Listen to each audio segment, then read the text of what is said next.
I did a lot of research, and I was watching a lot of your videos and Kimi's videos, um, and this all the books that I've read. It seems like there's one fundamental, consistent thing, which is how we divide each other seems to be the way in which supremacy, specifically white supremacy, works best. It's almost like that's the petri dish in which it works best, is when we find ways to separate ourselves. So, Brittany, for example, Brittany, you're Christian. I'm an atheist. You're black. I'm white. Right? You live in New York. I live in Utah. It's 102 degrees outside. I'm not going outside right now. You know, I'm sorry? I said so much differences, yes. Right, but I'd be willing to wager a fairly substantial bet that you and I are far more alike than we are different. For sure.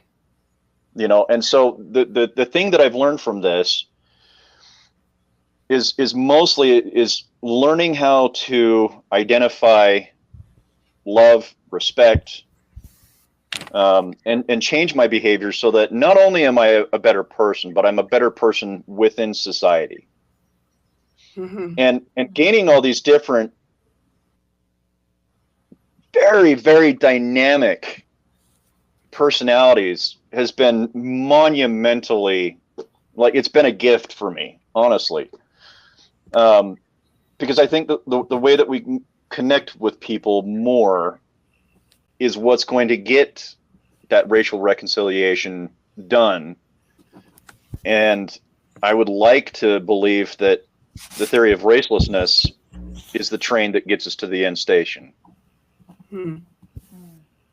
I think what you just said about like you being from Utah and I'm in New York, or black, white, and other things, but that we probably might align, like maybe politically or on other ideas that are much bigger than what we look like, is exactly American Shade. And I love that you said that.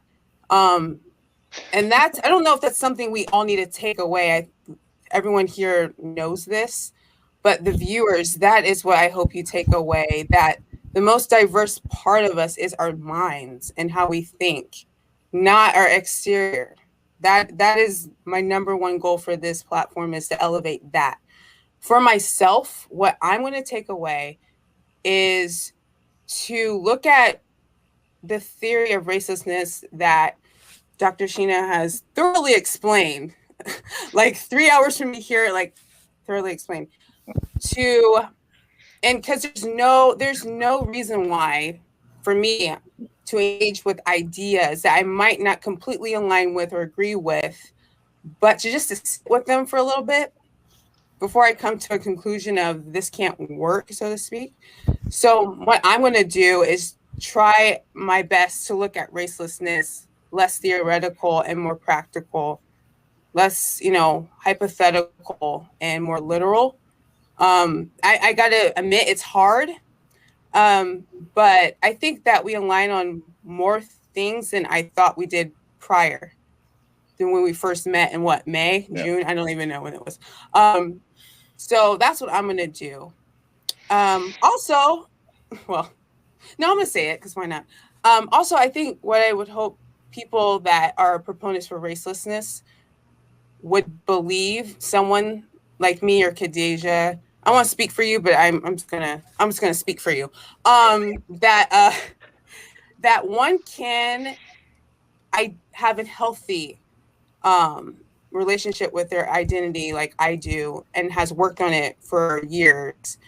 That used to have a negative and unhealthy and toxic relationship with my identity because of how I was operating inside of it, but that they can believe that one can identify with being Black or in their ethnic sense, being a Black American, and want the same goals as someone that doesn't identify.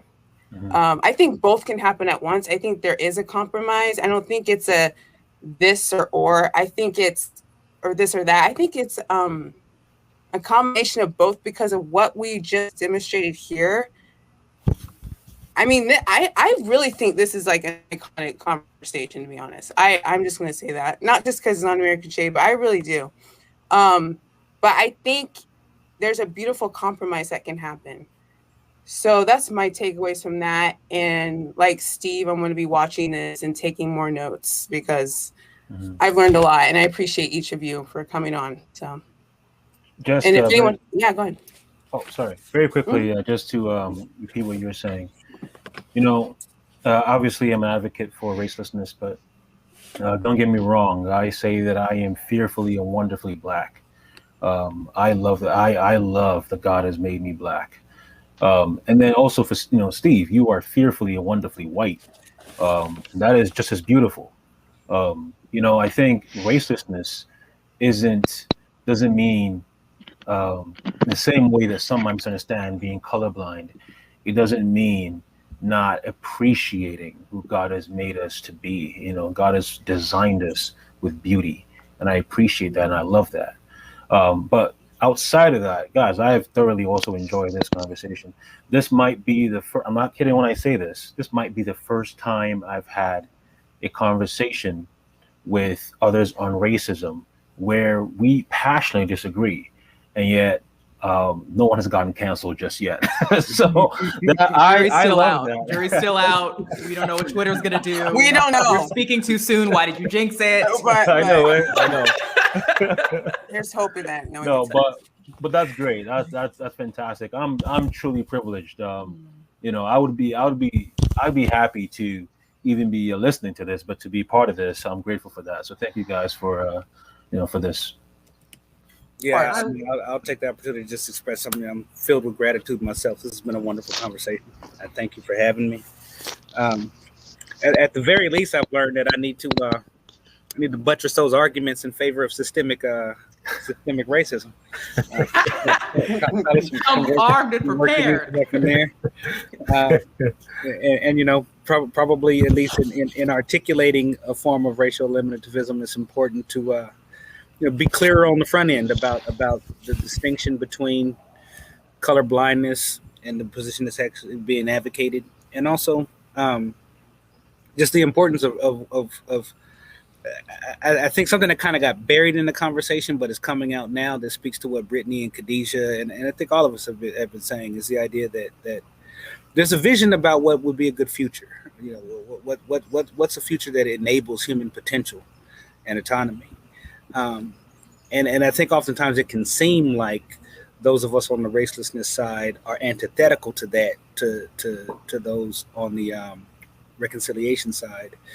And one of the important things that I think this conversation has borne out is that that's not the case. And that's probably a point that should be emphasized on the front end, rather than kind of getting buried in the conversation a bit. But we got there and we brought it out. So now it's time for Awesome. Yeah, I'd say, like you were saying, Brittany, I tend to operate in what I like to call improv rules, which is anyone who's ever done improv knows you say yes and so that you can keep the scene going, because you need to be open to whatever's going to happen so that it can be fun for everyone and blah, blah, blah, blah.